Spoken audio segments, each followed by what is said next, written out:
cine e asta? Ce e aici? Ce ochi mari am. Ding dong, sunete de clomp.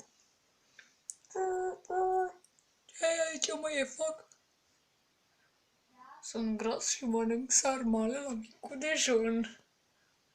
Este foc. Bine. S-a dat drumul la apă. Fugiți, mă, că vă aud. Pași. Uitați acolo. Se stinge focul. Super. Îmi pare bine schimbă. Am 2 clopote. Scar pe acoperiș. Hei, unde ești, mă? De ce mă strigi? Puși. Sunete de foc.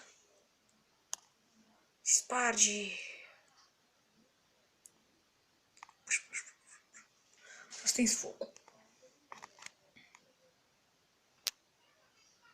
Trebuie să mă duc acasă. Am burtă mare.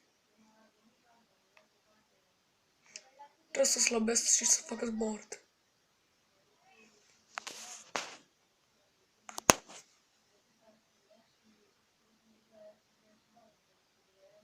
Puși.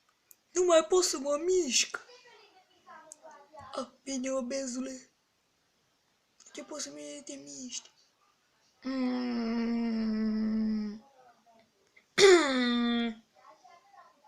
Sunt prea fericit. Am o față ca parchet. Îmi trag 2. Miau.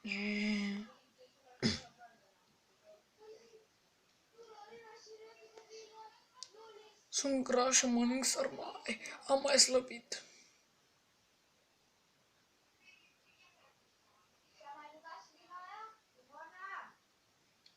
Da, am slăbit. Trebuie să-mi iau regim. Domnule gras, nu prea se vede că a slăbit. Se pare că a mâncat pulpe la cină. Nu-i așa?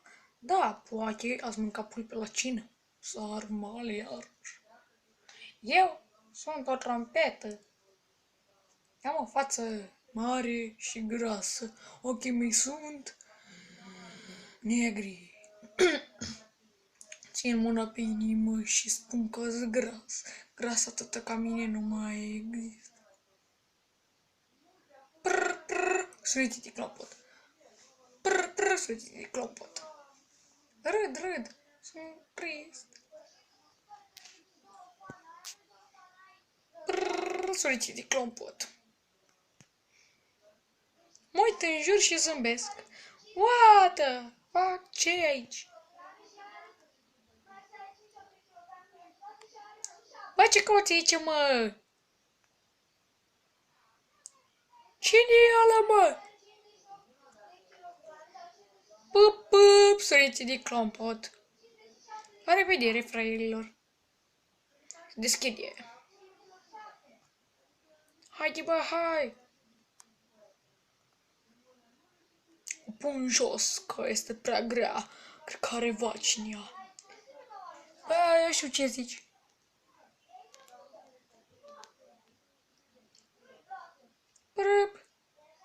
Bă, ce e aici, mă? Cine mă ia?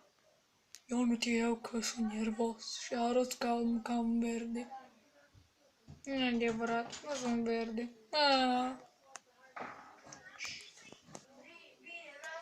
Am ajuns. Eu sunt tot aici. Pa! De ce plecați, mă? Nu mă lași pe mine. Că sunt prea lung și gras. Nimeni nu este mai gras ca mine. Dar mă uit. Tu ești prea slab și verde. Nu-s verde, sunt ierbos. Am fața stâlcită.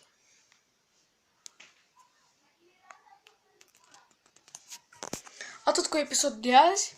Acest episod a fost făcut de mine cu Thomas.